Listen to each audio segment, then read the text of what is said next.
All right, everyone. It is the most wonderful time of the year. Nick and Nick here to break down the 2025 World Juniors for you. Put that away.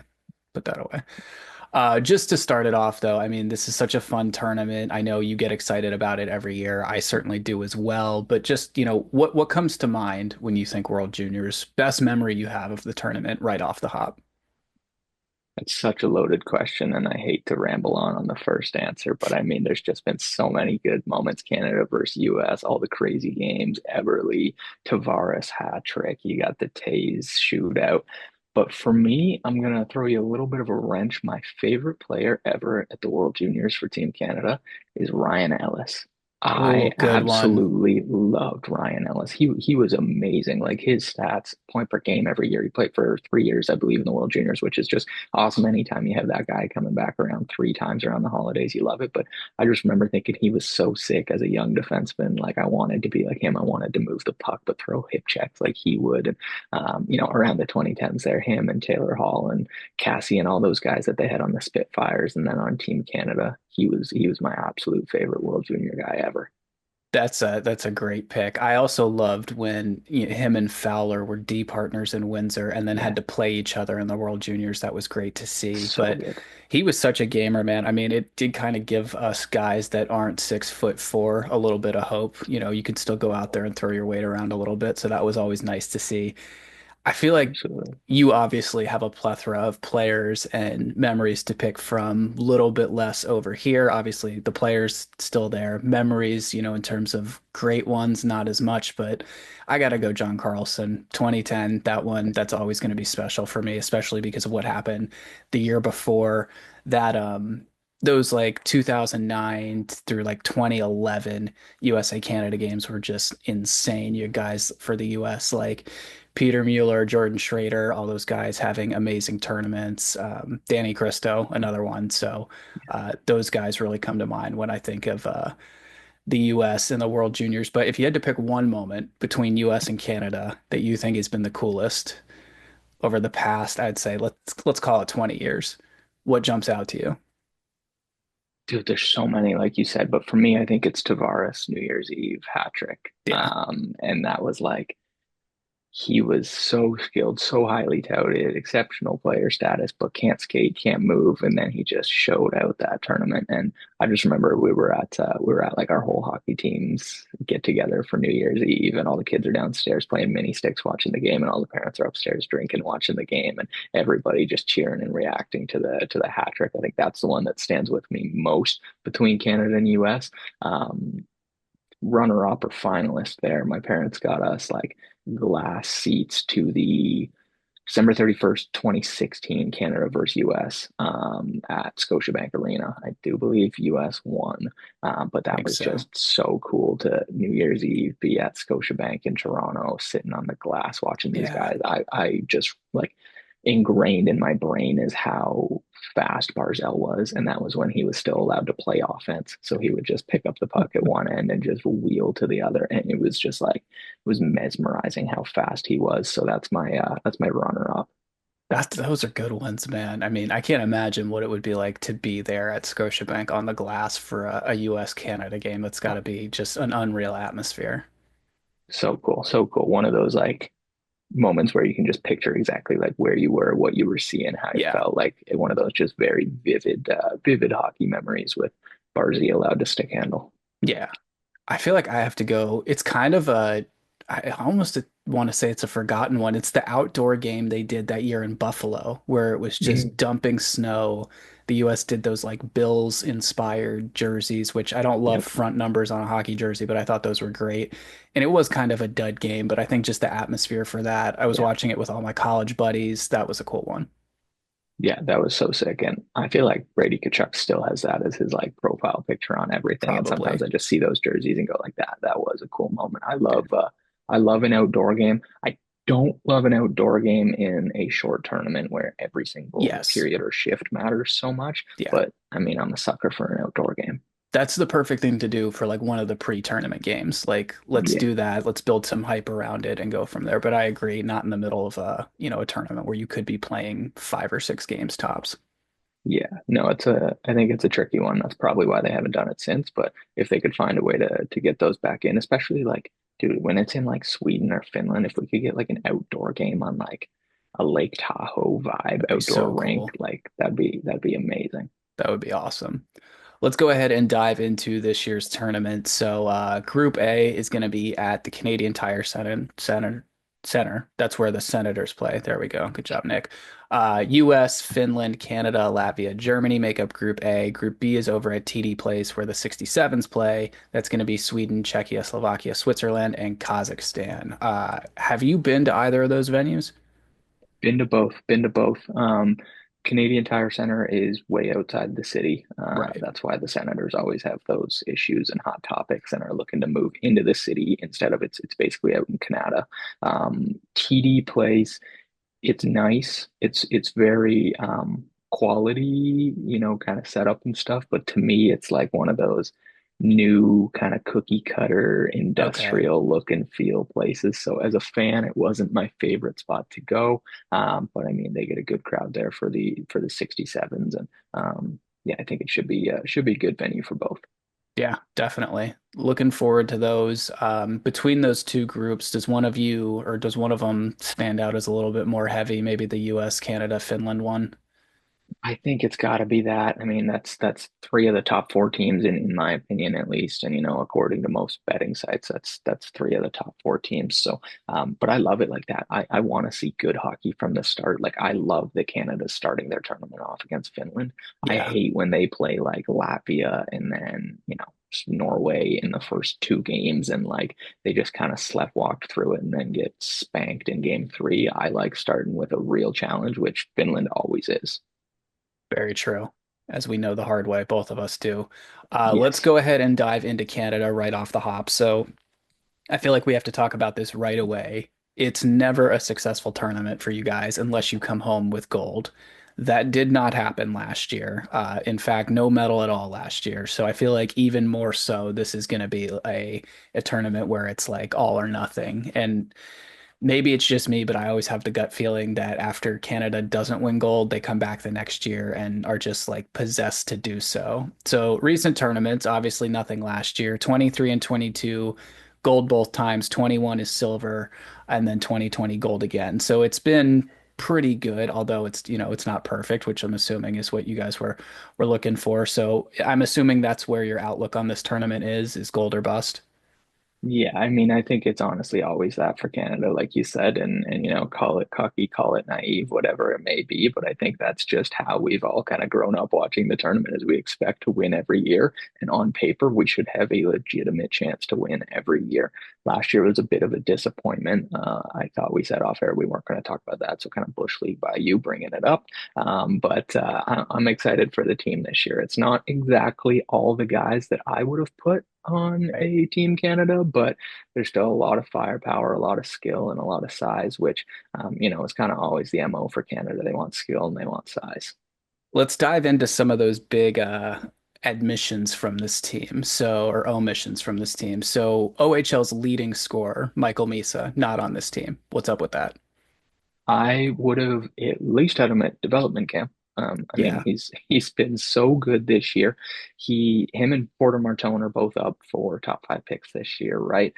They're both at the top of the O in scoring. I don't understand inviting one and not the other. I think you at least invite them both to camp to let them kind of, get the experience. And to me, that's what this used to be about. Like you used to see guys get invited for the experience for next year. And I'm not necessarily saying he had to make the team, but at least go to camp and be with some of those guys and get kind of the Hockey Canada vibe. Obviously, he's put on the Canadian sweater before in his life. He's a superstar, but I would have had him there for sure. Not to mention some of the others that I assume are next on your list, but I'll bite my tongue.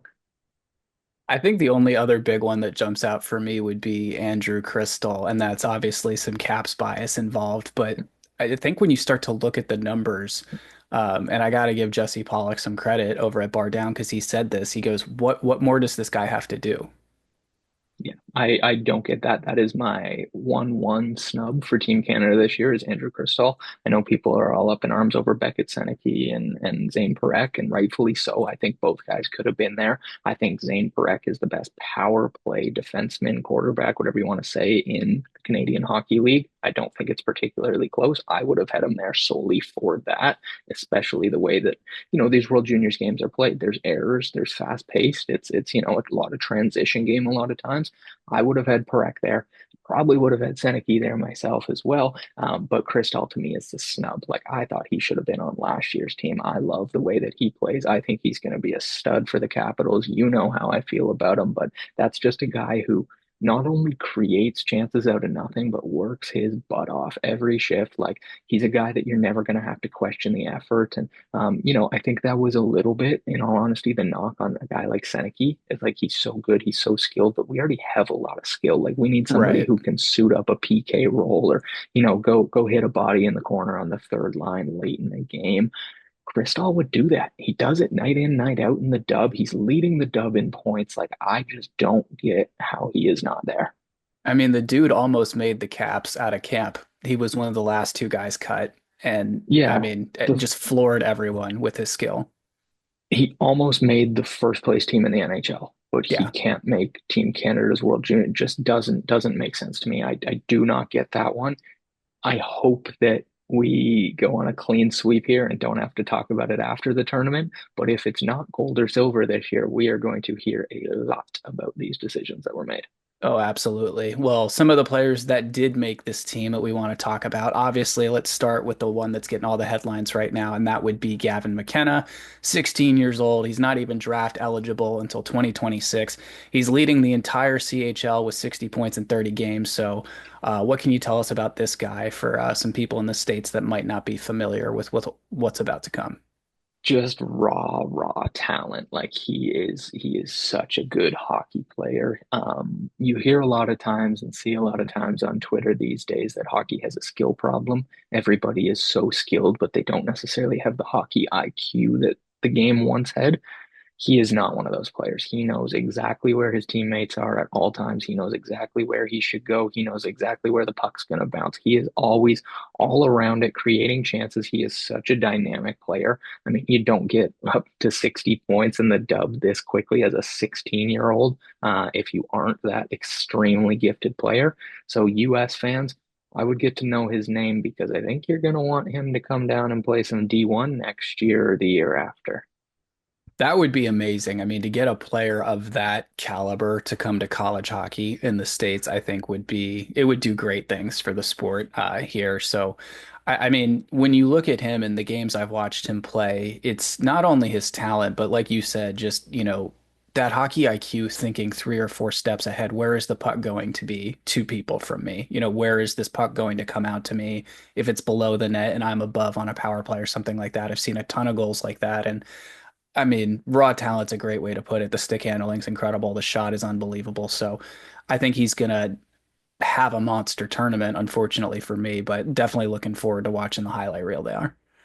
And I Uh, think I saw a tweet from Cam Robinson, who's a great scouting guy from Elite Prospects. We always see his stuff, but he said like his prediction for the tournament is that McKenna starts as Canada's 13th forward and wins their best player. And, wow. and like I completely agree. I think it's one of those guys like Bedard a couple years ago, like we see so many times. Stankoven was one of those guys for a Yep. couple years ago, like a guy who's maybe not the biggest, not the oldest, doesn't have the beard that some of the other dudes up front have, the big body, whatever, but he's going to come in, he's going to wow with skill, he's going to work his butt off. I think he's going to be phenomenal. I'm excited to see who they put him with. I know they've tried out a couple different combinations, but like I said, there's so much skill up front for this team that at the end of the day, it shouldn't really matter who he's playing with, but I'm still curious to see. Absolutely. A guy that you will hopefully get to watch here pretty soon for your tomorrow Maple Leafs that everyone is talking about. Let's go ahead and dish on Easton Cowan. So he was on the fourth line last year in this tournament. Since then, he's gone on to win OHL regular season and playoff MVP. He's led the Knights to an OHL title, and he's established himself as essentially the Leafs' top prospect. So what can we expect from him at this tournament? Yeah, I think he's going to have a good tournament. I think he heard some of the noise that last year wasn't a great tournament for him. I think he probably came into this tournament expecting to wear a letter. The letters were given out today. He doesn't have one, which I mean doesn't really matter. But I think a guy like that, you can use that as a little more fuel. You used last year as some fuel. I think he's going to have a big tournament. He's speedy, he's shifty, he's good with the puck, and he's good away from the puck. And again, that's what Canada looks for in this. They don't want just a Kuznetsov maybe would be the example of like a guy who's only good when the puck's on his blade.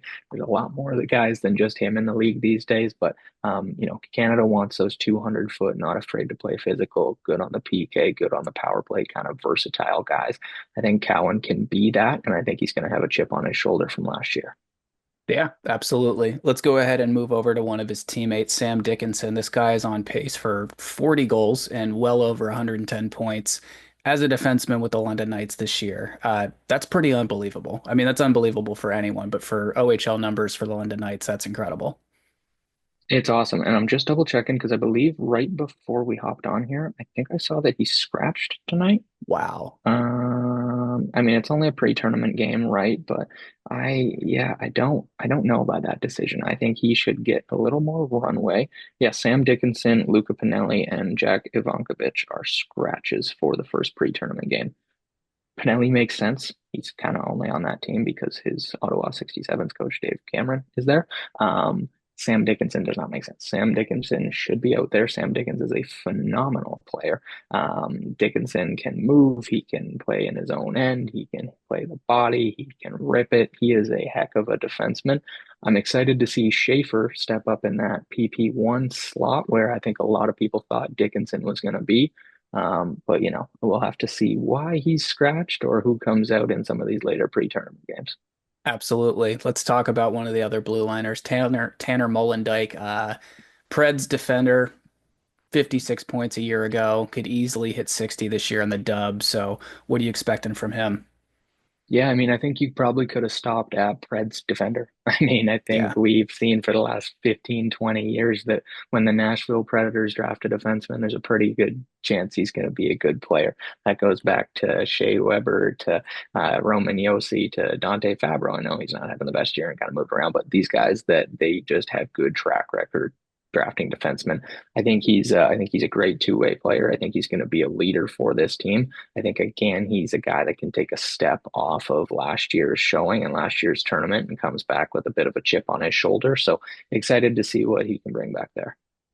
always a topic of conversation when you talk Team Canada and the World Juniors. Let's talk about between the pipes. So, Carter George and Carson Bjarnson seems like they're going to be fighting it out for that number one spot. Who do you think takes that?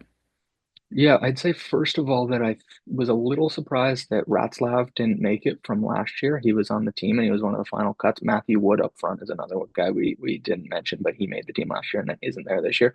Ratzlav I thought would be back in between the pipes this year just by virtue of the fact that he was there last year. But Carter George is phenomenal. He plays for my local hometown own Sound Attack here, so I've seen his game a bunch over the last couple of years. He's a phenomenal, phenomenal young goalie. I think if he gets a chance to run with that 1A type of role, he will absolutely do it. He's athletic, he's agile, he's versatile, he's big enough. I love the way that he plays. I think it's kind of that modern goalie style, and I think he's capable of backstopping a championship team. We'll see if it comes to fruition. Yeah, it seems like in tournaments like this, you do, if you come in with two different goaltenders, you're between, by the time you get to the end of the prelim round before the medal round, you do want to have a number one ironed out. Who am I going to in this elimination game? So we've seen teams do that. We've seen them do the opposite. So do you expect them to have a starter ironed out by the medal round? I would think so. I hope that it's George personally, selfishly, but like I said, I think either way, they've got pretty good guys between the pipes this year. I do think, like you said, you just need that kind of mental safety blanket of knowing you have a preferred starter in the medal round. You can flip flop through some of these early games. You can see who's hot at the moment. Who's hot in camp and in prelim games may not be who's hot in the round robin, right? So things change quick when you're a goalie. Things change quick in a short tournament like this, but I think they've got the goaltending to put a medal around their necks in a couple weeks here. Well said. In your opinion, before we wrap up with Canada, where's this tournament going to be won or lost for them? What's the deal breaker? I think this is super corny, but they say it on TSN every year because it's true. It's discipline for Team Canada. The rules are different with IHF. I know it is for USA as well, don't get me wrong, but Canada's motto in these tournaments is always play big, play fast, play physical, right? They get these bigger guys. They took some guys that maybe are a little bit more two-way, maybe a little bit more physical than a Seneki, a Perek, a Crystal, etc. Going to need those guys to play on the edge without crossing it. Discipline, finding that line is super important, especially when your first game's against Finland. Like I said, it's trial by fire in game one. I love that. So discipline is a key always for Canada. And then I think it's going to be just getting down to what they're good at. They're going to be good off the rush. They're going to be good at cycling. They're going to want the puck on their sticks. So I think if they can play that way where they're possessing the puck, they're putting it past the defense, they're getting in and cycling it with some of these bigger bodies, with some of the skill guys being open for quick slot shots and chances. I think Canada's going to have a good shot to at least be in medal contention this year for sure. Well said. Let's head south and talk about the red, white, and blue. So their last five tournaments, obviously, if you live under a rock, they won this thing last year. They won gold. Year before that, they got bronze. In 2022, they came home fifth, won the gold again in 21, and then in 2020, an awful year, they got sixth. So a little bit of an on again, off again thing kind of there. I would like to see that get a little bit more consistent towards top end medal production, but just immediate overall impressions about what's coming your way with the United States roster so far. Sadly, a great team again. I believe I saw that if they could go back to back here, that would be the first time US has ever gone back to back golds in the World Juniors. Yes. That was a little surprising, a little interesting to me, but had to rub it in, I guess. I love their team. I love Ryan Leonard. You know that. Again, I'm gushing over your Caps, which is ridiculous, but he's the best player outside the NHL. Yeah. Today, like he just is. McKenna's younger, so it's not a fair comparable, whatever you want to say, but today, Ryan Leonard is the best non-NHL player in the world, in my opinion. I think they've got a deep team. I think they've got a good blue line that can move the puck and defend. And I mean, when you've got Trey Augustine in the net, you've got half of the BC Eagles on your team. How can you not feel good about where Team USA is at, right?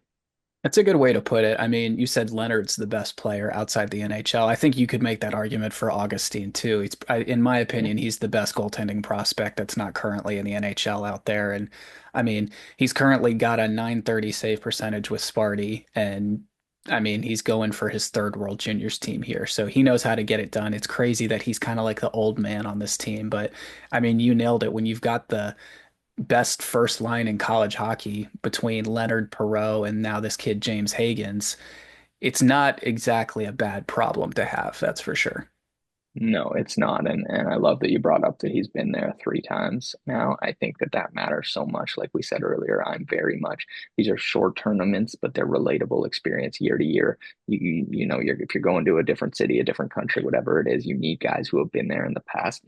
He's seen a couple different tournaments. He's seen a couple different medals. I think if he gets a silver this year, that would round out the trifecta for him, I think, off what you said. So that'd It be cool. would. Let's hope US gets second place. Eh, eh. I think the James Hagans thing is really interesting. So he's the highest scoring player in college hockey that's under 19 this season, coming in expected to be the top overall pick in the 2025 draft. We've talked about the chemistry with him, Perot, and Leonard. I think this is a really good tournament for him to solidify himself as that number one prospect. What do you think it would take from him to do that? I will give you a bit of a take here that I don't think he goes first overall in the Okay. draft. And I'm not saying that in a bad way. He's a phenomenal player. He's got so much skill. And I mean, he's playing with great line mates, right? He's going to get opportunities. He's going to get chances. I'm not convinced he goes number one in the draft, but he's going to have a great tournament. He's playing with guys who can lead, guys who have been there. Again, I just think that matters so much in these short tournaments. If he's on a power play one and a line one with Leonard and Perot, like he's going to get looks, he's going to get chances. Leonard's going to do a bit of the dirty work. He's going to mix it up. He's going to get in on the forecheck. He's going to knock pucks loose for Hagens, who has a couple games to figure it out, right? That's the benefit of winning the tournament last year. You're starting the tournament against Germany, who's nothing to scoff at, but it's a little bit easier game than of Canada or Finland, right? So For sure. you've got a couple days to work up and kind of get that confidence and get that kind of just comfortability for Hagens, who's, don't forget, he's a young kid. Like he's a young kid representing his country here. There's going to be nerves, same as there is for all the young guys on Canada. But I definitely think that he's going to have a big impact on this tournament for the US. Absolutely. I think one of the other things that you really got to look for with this team, and very similar to the team that the U.S. will be bringing to the Four Nations tournament later on in 2025, is a very big mobile defense group. You've got Drew Fortescue and Zeev Buium. They're both coming back. They were both huge in that gold medal game last year. Buium led the tournament last year in plus minus and goals by a defenseman. So awesome to have him back. Really looking for those guys to not only contribute on the score sheet, but to shut things down and really frustrate other teams defensively. You nailed it there. They're big, they're mobile, and that's all you can ask for in a defenseman these days. Somebody who can move the puck and move some bodies, and that's what US has on the back end. I like they've got a bit of mix, and different, a couple of guys a different size, couple of guys a different skill set, but overall as a unit, they're big and mobile, and that's what you want. So I really like the US's blue line. I think they've definitely got enough scoring to be in games, and it looks like they have the blue line to, shut some of these other top power teams down. Yeah, absolutely. Really excited to see Cole Hudson as well. Another Caps Yes. pick. I know we've mentioned two or three already, but really excited to see what he can do in this tournament because I think he's going to be a really fun guy to watch. I think when, we get to the bottom line with this team, goaltending is solid, defense is solid. Just stick to what you know, play your game, and as long as the offense doesn't completely fall asleep, I think they'll be okay. 100%. No, I fully expect them to be competing for a medal and more than likely in the gold medal matchup. Well said. Let's go ahead and move on to Sweden. So their recent tournaments, they have not won gold since 2012. I know they thought they were going to do that at home last year. Sorry about that. They since their gold, they've won four silver and two bronze since then. But I think the 2012 gold, that was the Zibanejad overtime one, correct? I believe so. Nice. Let's talk about players to watch for Sweden coming into this tournament. And I feel like we have to start with the guy who is going to also be playing in his third World Junior Championship, Axel Sandin Pellikka. So, I mean, what else can we say about this guy that hasn't been said already? I absolutely love his game. He's probably my favorite player in this tournament. He won Best Defenseman of the tournament last year with, I believe he had a broken, if not sprained wrist. He's phenomenal. He is everything that you want in a defenseman these days, again, to play on the mobility and big enough guy who will play the body, but it's his offensive ability, it's his vision, it's the way he sees the ice and moves the puck. It's phenomenal. His third tournament, like you said. So again, he's been there. He's gotten those experiences. He knows what to expect. He has the heartbreak of last year. He's going to want to redeem that. And more importantly, like he's leading the SHL in points by a defenseman. He's 19 years old. He's leading the third, maybe fourth best league in the world in points as a 19-year-old. It's insane. Like he's so good to be leading that league as a defenseman or four defensemen in points. Like it's phenomenal. I'm super excited to see him. I think he's the heartbeat of that team. They've got skill up front. They always do. That's how Sweden plays. But he's an exciting guy. You talked earlier about, when the Preds draft a defenseman, you kind of say the same thing with the Red Wings. I mean, when they draft Yeah, a defenseman, things or a usually, Swede. right, things usually go well. So this guy, you mentioned it, he won player of the tournament last year. If he does it again this year, um, I think he's the first person since Fetisov to do that, right? Yeah, that'd be nuts. That'd be nuts. Yeah. Victor Eklund, he's going to be Sweden's youngest player this year. He is eligible for the 25 draft. Really just, dual threat, high level of speed. Seems like a guy that can really hurt a lot of teams down the wing. What do you expect from him this year? Yeah, I think it's again a guy who's probably going to start in a little bit smaller of a role and then gain that trust and gain the opportunity as the tournament goes. Again, short tournament, he's gonna have to build his confidence and his comfortability up, but I think he has all the skill in the world to do it. Water bug, spark plug, whatever you want to call him, like he's just speed, shift, he sees the ice well, and he's pure skill. So I'm super excited to see him play. But I think I always caution with these younger draft eligible players, like if they put up 2 points in 6 games, that's not necessarily a bad year or a Sure. bad tournament, right? They're still 17 years old. So, I think if you came out of this tournament, I'll say 3 points. If he came out of this with 2 goals and an assist or a goal and 2 assists in 5, 6 games, I think you're okay with that. But I think for Sweden to win, they're going to need more than that out of him. Yeah, that's a great way to put it. Another guy I'm looking at, Otto Stenberg. He's a Blues prospect. He had a point in all 7 games last year, so they're definitely going to need him to continue that this year. David Edstrom should be their number one center. He's got a good season going in the SHL. 30 points so far with Frölunda, so obviously one of the biggest programs over there. That's awesome. Let's go ahead and talk about goaltending for them. Melker Thelin is set to take over in goal. He got a couple starts last year, but has really torn up the second tier Swiss league. He's basically got a near perfect record. What are you looking for from him between the pipes? Yeah, honestly, just excited to watch him. I think is the first thing. Forgive me, I don't watch too much of the second league too often, but I'm excited to see him play because, like you said, his numbers this year have been godly.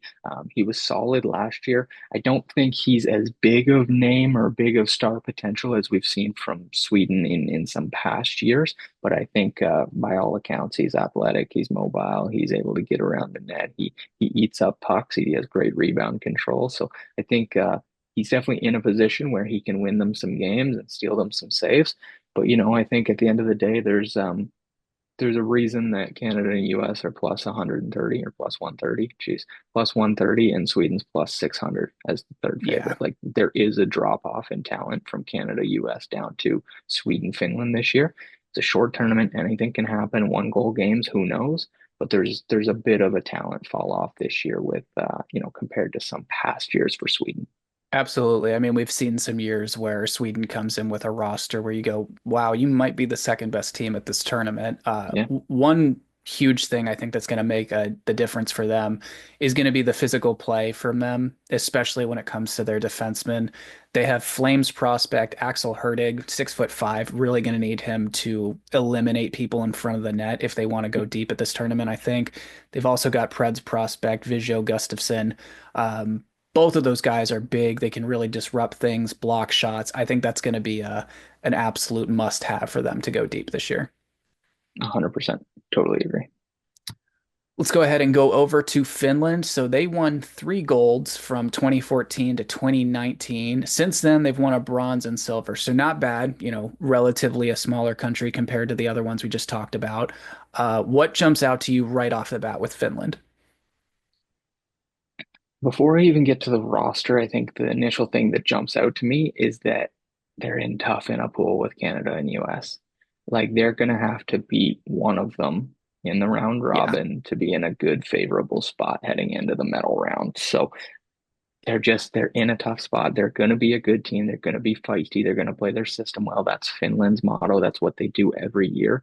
I They just don't have the star power to wow me. Like to me, they're even a little step behind Sweden, and I could be completely off on that again. I don't watch much Finnish hockey day to day, but to me, like Canada, US, clear cut. Sweden's third, Finland's a little bit behind them. Would we be surprised if they beat Canada or US in the round robin and ended up in second place and stole another game here or there? Not at all, but it's they're in deep a little bit here.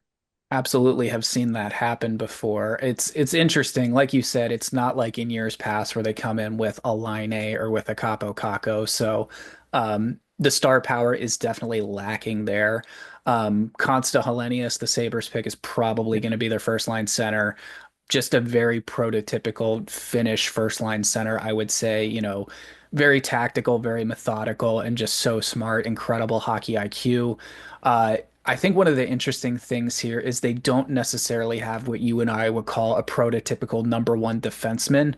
I think you've got, Aaron Kiviharju, the Minnesota hmm pick, because, of course, Minnesota just picks good defensemen too. Yep. He might step up for that role. He's done that in other tournaments in the past. And then goaltending, I think, is where it's really going to get interesting. I feel like someone is just going to need to step up and take that net over. Yeah, I think so too. And I think they were kind of running the gambit a little bit, switching it around, trying some different guys out. Saarinen, if I'm pronouncing that right, is a Seattle pick. So, I my gut says he's going to get the first chance here, but who really knows so far? Like you said, Kivi Harju, Piniemi's good on the blue line too, but they don't have that. They don't have Ziv Buium. They don't Right. have Axel Sandin Pellikka. They don't have, even if you want to put Dickinson or Molendijk in that Right. category. Like to me, they don't have that number one really back there. Hellenius is great. Altonen's great. It just they're a step down from where they need to be for a gold medal for me. Wouldn't be surprised at all if they upset either you or I, or if they squeaked out a bronze, but they're just a step below where I think that gold medal tier is. A great way to put it. I'd have to agree with you. A couple other players to watch before we wrap up here that I had down. Dalibor Dvorsky from Slovakia, St. Louis pick, set to play in his fourth World Juniors for Slovakia and has been having a great year in the American League. So, I mean, the fact that you played four World Juniors is incredible. That just says how good you are. But really excited to watch him play. Absolutely. He's so good. I love watching him in the O. He's got a great hockey name too, with just hockey Yes. slang and Dvorsky, and it all plays well. But like you said, to play in four is crazy. Obviously speaks to the fact that, small player pool, they had to Yes. use him when he was so young, but he's a fabulous talent. I'm excited to see him Abs again with the jersey. Absolutely. Another player I'm really looking forward to seeing is Adam Jiricek. I really wanted the Caps to draft this guy. St. Louis sniped him with the pick right before us, but big mobile defenseman, plays with an edge. We know he can move pucks. We've seen it in the past, so really looking forward to that guy for Czechia. And then Adam Novotny too. I think that's going to be awesome. He's draft eligible in 2026. Great skater, great skill. I mean, what else can you say about a guy like that? Totally. No, I wanted to touch on Jiricek too. I love the way that he plays. I think he's just aggressive with everything that he does, and that's a good quality to have as a young defenseman. Edward Chalet, he's fabulous as well for the Czechs. It's Yep. got to be his third tournament, I'd have to assume. Like, we've been hearing that name for quite a while. Yeah. He's again, Kraken property there, but he's a good talent that I'll be excited to see again. Absolutely. Well said. All right, hot seat time. Gold, silver, bronze. Who gets them? It's so tough. It's so tough. I'm going against everything I stand for here. I think US goes back to back. Wow. I think Trey Augustine in his third year in the short tournament, if he steals one game, you're probably in the gold already. And that's without Leonard, Higgins, William, all these guys getting going. I think I like Canada's team, but I think they're going for silver this year. I think the US has gold. And just based off both of those coming out of Pool A, I've got Sweden taking home bronze for third there. There's always upsets in these tournaments. We never know what's going to happen. But I mean, on paper, those are the three favorites, probably in order. And I think that might be the way that it shakes out, which is rare, but I'll go that route. I like it. I like it a lot. I'm going to agree with you when it I knew comes to you would. gold. Yeah. Something told you that. I think this is the year they finally go back to back. I'd like to see them beat Canada to do it, so I'll say Canada for silver. And then I'm going to go ahead and say the Czechs for bronze. I think they're just going to come out and Uh, surprise some people. I think Sweden, maybe they hit a bump or two, and I think the Czechs just get it done. I love that. I'd be happy for them if they did. I'd be happier for these guys if they did. Well said. Well, it should be a good one. Let's see how it goes. Super excited. Best time of the year, like you said off the hop.